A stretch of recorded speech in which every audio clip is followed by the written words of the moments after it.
Здравствуйте, мои хорошие, мои любимые. Тере-тере, мукаллит, муармсят. Рада всех вас видеть, всех вас слышать. Совсем недавно в магазине Lidl мы с вами взяли целый килограмм, целая ведерко творога. Я никогда еще не пробовала именно вот этот в ведерке творог их, и мне кажется, что из нее получилась бы недурная запеканка. И то же самое советуете вы мне тоже. Но когда совпадает несколько мнений, к этому уже точно стоит прислушаться. Поэтому сегодня элементарную, обычную, как в детстве, знаете, как в детском саду? Запеканочка-то, а? Кто помнит? Из творога на нашем канале.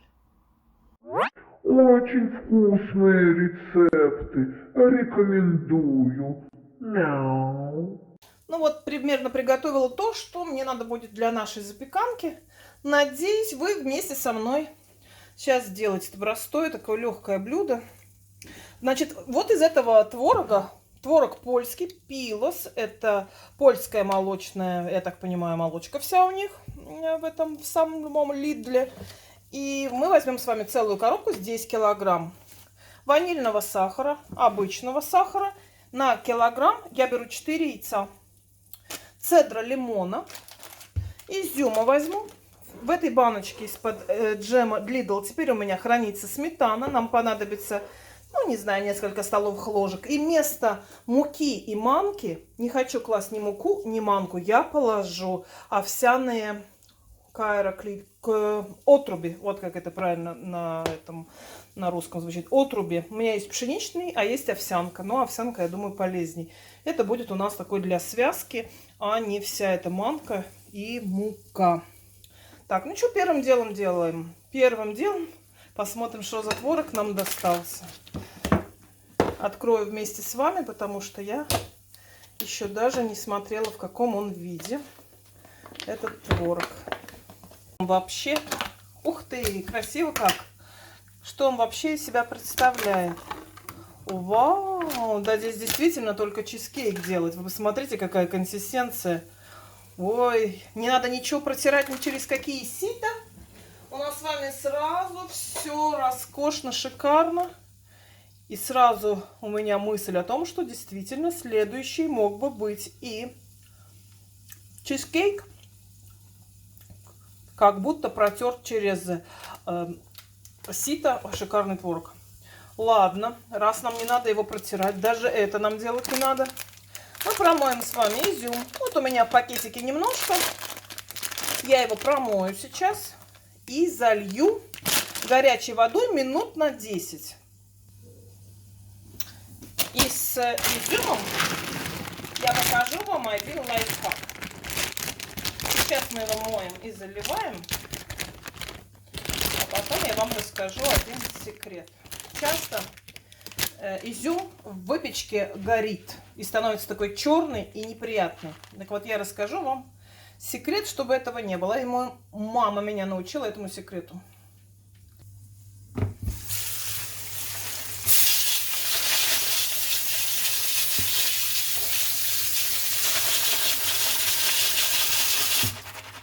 Вот на килограмм здесь оказалось вот столько прям, не знаю, полстакана, наверное, что ли. И теперь горячей водой зальем.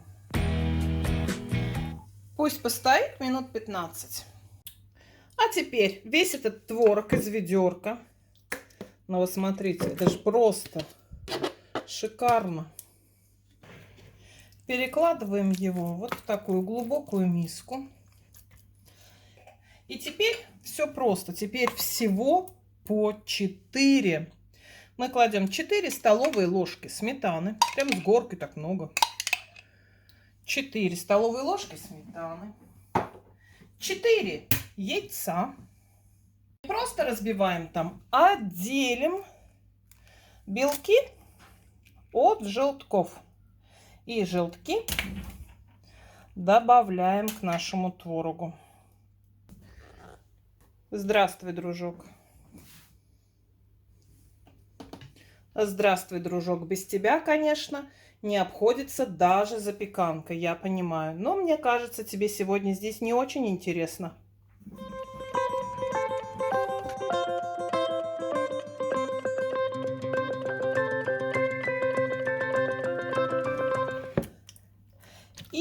Немножко перемешиваем. Кладем сюда 4 столовые ложки с горкой, с большой сахара.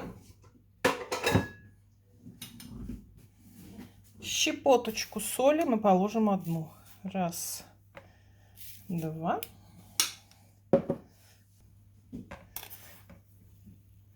три и 4. Теперь 4 столовые ложки овсяных отрубей.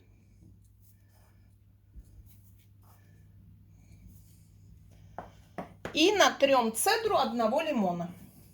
Лайфхак такой.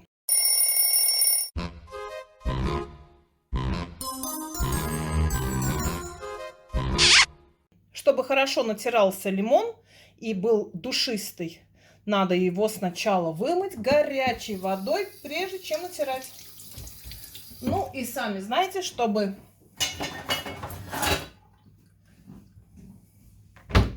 не попала белая часть, иначе она будет горчить. Мы натираем только вот эту желтую. Прям туда, к нашему творогу, яйцам и прочим радостям. Уже очень хорошо пахнет. Теперь берем блендер и непринужденным движением смешиваем все наши ингредиенты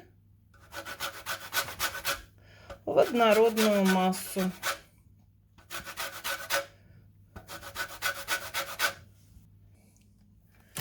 Теперь все это перемешиваем.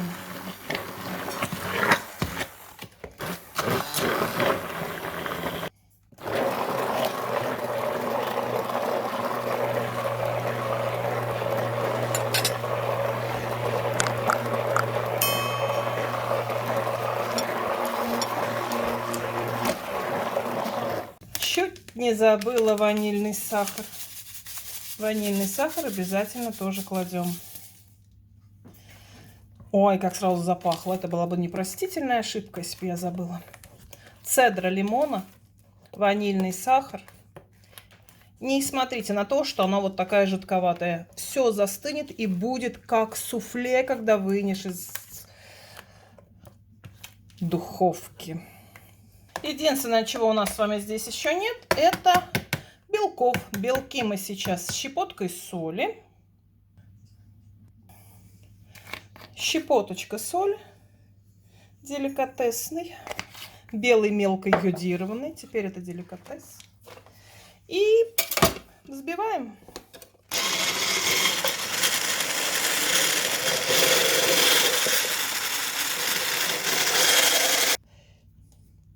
Взбились наши белки, проверяем, переворачиваем. Если на пол шмякаются белки, значит взбито неправильно.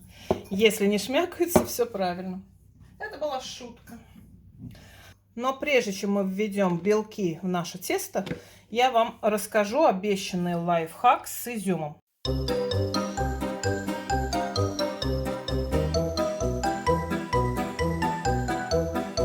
Изюм 10 минут постоял в горячей воде. Мы его слили. Теперь его желательно просушить бумажным полотенцем. И пересыпаем в миску наш подсушенный, немножко подсушенный изюм. И добавляем сюда 1 столовую ложку обычной муки. Можно даже меньше. Ну, смотри, сколько изюма. Остатки я уберу. Вот, и вот так перемешиваем. И тогда в выпечке, в любой, этот изюм будет набухать, он будет сочный, не горелый. И такой, знаете, прямо толстенький и сочный. Вот, и теперь перекладываем это в тесто. В наше тесто мы наш изюмчик перекладываем. Перемешиваем. Ничего здесь взбивать уже такого не надо. Аккуратненько перемешиваем. И теперь сюда нежным образом, со всей нежностью, вводим наши белки. И уже не с помощью миксера, вот так вот аккуратненько, нежно, чтобы белки наши придали пышность и сочность всему нашему изделию. Поэтому очень аккуратно, так вот нежненько. Сюда белки. И вручную, без миксера, Но я посоветовала без миксера. Вот так вот снизу вверх тихонечко их сюда вводим. И, в общем-то, делать тут больше нечего. Разогреваем заранее духовку на 180 градусов вверх-вниз. Готовим форму, которую можно смазать маслом. Можно застелить пергаментной бумагой, присыпать мукой, манкой. Но у меня все проще. У меня силиконовая форма, в которую я прям вот так вылью, в буквальном смысле, что она жидкая, наше тесто. Запеканка получится как суфле. Очень нежная. Не бойтесь вот этой же консистенции, что она такая жидкая. Не надо сюда бухать килограмм манки, чтобы она потом была такая, как кирпич. Не знаю, я не люблю с манкой. Мама меня учила вот так вот сметанку добавлять. А отруби — это уже моя собственная идея, которая здесь, собственно, тоже не очень чувствуется. Но вот эту свою работу, свою задачу они выполнят то, что нужно. Итак, форму. Достала свою любимую форму и страшно расстроилась. Смотрите. С моим, вот здесь видно, с моим силиконом что-то случилось. Стояла в шкафу эта форма, и, видимо, блендером или чем-то каким-то острым. Я не знаю, как так получилось, но в общем и целом беда. Формы у меня нет, придется другую форму покупать. А пока я бумагу застилаю, тоже, кстати, лайфхак. Надо положить форму на другую сторону, вот так покрыть бумагой, вырезать его, бумагу эту, и в середку положить форму, уже перевернуть обратно. И как-то вырезала, в общем. Очень расстроилась. Я так любила эту форму.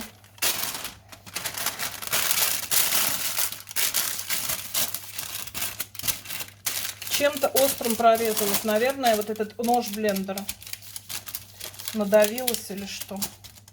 Так, ну не будем грустить, что же. Вот вам и минусы силиконовой формы. А я все никак не могла найти у нее минусы. Нашла.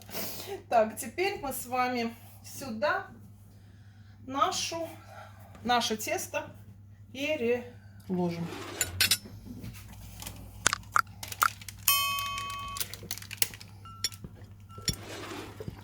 Вот прям так. Разровняем. Духовку я уже сказала. 180 градусов. Вверх-вниз. Это я для тех, кто, может быть, отошел в это время, когда я говорила, за кружкой кофе. Разровняем. Да, оно, знаете, такое жидкое, что оно как бы само так растекается. Вот, а теперь есть такой секрет. Еще один лайфхак. Но в этой форме не очень это просто делается. Но, в общем и целом, чтобы вы поняли, если у вас жесткая форма, надо немножко постучать. Вот так, чтобы из нее вышел лишний воздух. Даже в этой форме у меня обычно получается. Видите, начинают пузырьки появляться. Вообще, этому лайфхаку я научилась тогда, когда делала чизкейк. И перенесла это в остальные запеканки тоже. Ну и все. И теперь в духовку до готовности. А готовность зависит от того, какая у вас форма, сколько у вас творога, какая у вас духовка и так далее. Ну, минут 40-то, наверное, точно. 180 вверх-вниз.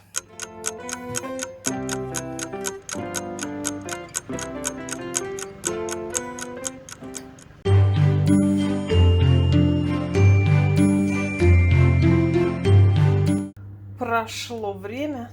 Вынула я нашу запеканку. Небольшая трещина все-таки есть. Наверное, надо было постучать посильнее. Хотя я, честно говоря, очень люблю такие вот эти трещинки, заломы. Это же прямо, ну, такой аромат. Ну, просто прелесть. Ну, и как мы украсим с вами эту запеканку? Самым простым образом, немножечко посыпем сахарной пудрой и будем разрезать. Давать ее можно с со сметаной, со сгущенкой, с медом, с каким-нибудь ванильным соусом, а теплую даже, наверное, можно с шариком ванильного мороженого. Ну, давайте разрезать. Я вот люблю, чтобы они такие были пропеченные, прям коричневая корочка. Кому не нравится, что он такой сильно коричневый, можно пораньше, но вынуть из духовки, не знаю, мне нравится. Так, ну вот смотрите, какой он весь, как суфле.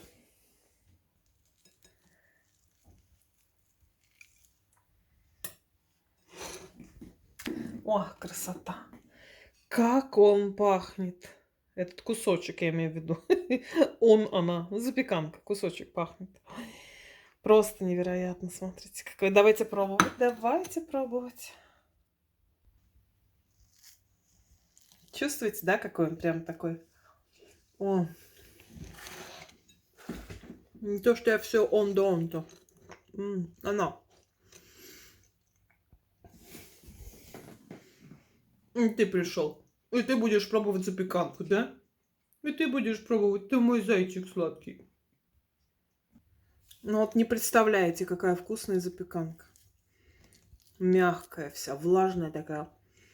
Ничего не разваливается. У нас с вами здесь ни 1 грамма муки. Только в том, в чем я обваливала изюм.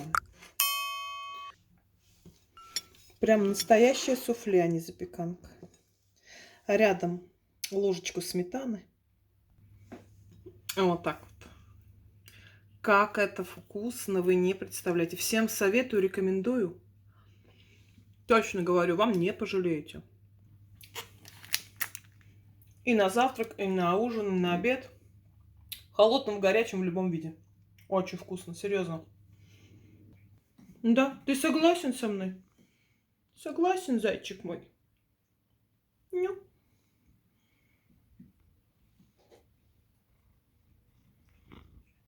Ну, смотрите, разве не вкусно? Пахнет, между прочим, очень хорошо во всей квартире. Спасибо, что вы со мной ее делали, кряхтели, я надеюсь. А сейчас я с вами прощаюсь. Подписывайтесь на канал, ставьте лайки, не забывайте. Всего вам светлого, доброго, хорошего, вкусного, хорошего настроения, мирного неба и солнышка в душе. До следующего видео. Пока-пока. Хеат Айка.